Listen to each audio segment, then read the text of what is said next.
I've been an internet marketer for several years now. One thing I've noticed is that a lot of the marketers that create software products are the ones that end up having seven-figure businesses. So that's one of the reasons why you want to get into the software business. I'm not saying that you're going to have a seven-figure business or a six-figure business, but it is a very lucrative industry. Software products, they have a higher perceived value than all other forms of digital products such as ebooks, video courses, audiobooks, etc. And another advantage to getting into the software business is the barrier to entry. There's not much competition out there. If you create a software product that's, you're not going to have much competition with that compared to other forms of products. For example, if you write a how-to book on a certain topic, you're going to have lots of competition for that book. There's going to be lots of other people that's going to write something on similar topic. Okay. Now, this course will cover the following topics. It's going to cover how to come up with ideas for your software product, how to come up with the features to include in your software product, how to find software programmers to create your software product, and how to manage your project. Coming up with ideas for your software. So before you create a software product, you need to know what it's going to bring to the table. You need to know what problems it's going to solve, because that's what what software tools do, is that they solve problems or potential problems. Okay, so first let's start with ourselves. Okay, do you have a problem in your business or personal life that can be solved with a software tool? Because let's face it, if you have a problem, I'm pretty sure there's going to be other people out there with similar problems as you. Okay, so your problem is not unique to yourself. You must also know your target audience that you plan to sell your software to. So basically, it comes down to two things.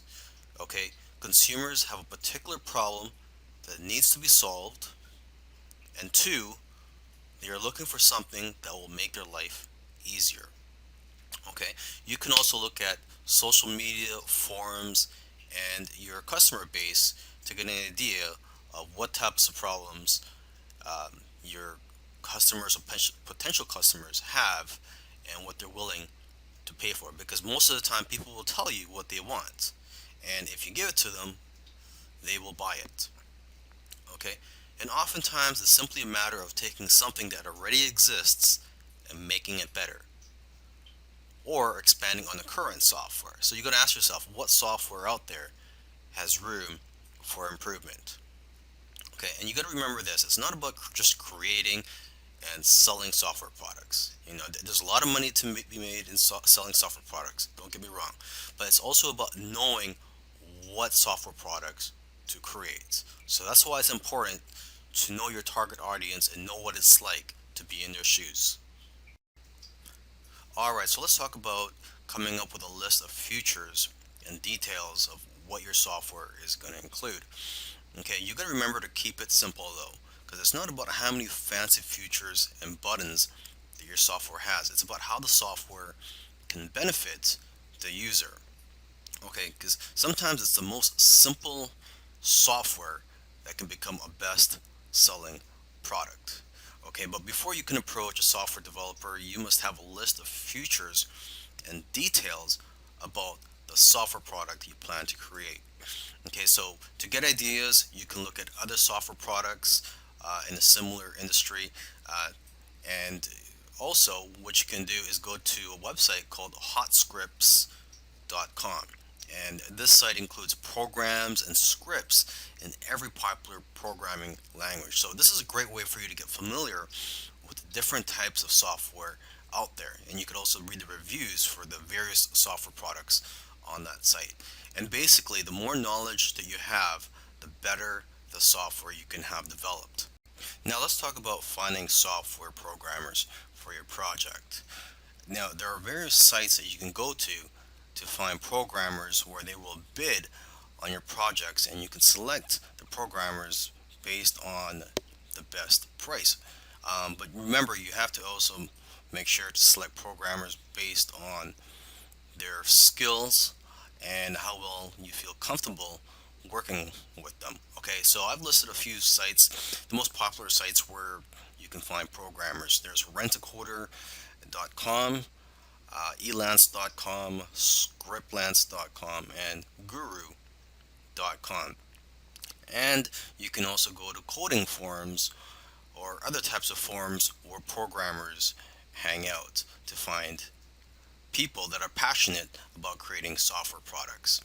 Okay, so now when you visit these sites where programmers could bid on your projects, you have to know how to present your project. So make sure to first view how other people are listing your projects and how they are describing them on these sites. Okay, and you have to also be very careful. You don't want to give out too much information about your project because you don't want people stealing your ideas. So when you first post a project, the information that you should reveal at first is what is needed for the programmer to know if your software product is something that they are qualified to work on. When you're working with your programmer, you have to be very clear on what you want and be specific with the details. So you have to make sure you've done your research already before you hire someone to start working on your project. Okay, and you should also find out how long after they finish creating your software will they be able to fix any bugs. So in my opinion, it should be at least 6 months after they've completed the software where they could still fix anything that's wrong with your software. Another thing you want to do when you're creating a software product is not to just outsource everything to the programmer and then just be hands off. I mean, you really have to get involved and get your hands dirty if you really want this to be a successful software product. Okay, and instead of just tell them to just create your software product, you should break it down into smaller tasks so that it's easier to work on and it'll be better for you to basically monitor the progress of your software product. Okay, so for example, you can have weekly or bi-weekly tasks or goals for them to complete to make it easier for you to manage this project. Okay, and you could also encourage your programmers or coders by giving them bonuses for doing well on some of the tasks that you give them. Okay, and you also want to let your programmers know ahead of time what your budget is so they know what to expect. And so with that being said, you shouldn't pay by the hour because it's hard to track the actual hours that they work, and that only encourages people to take their time on your project.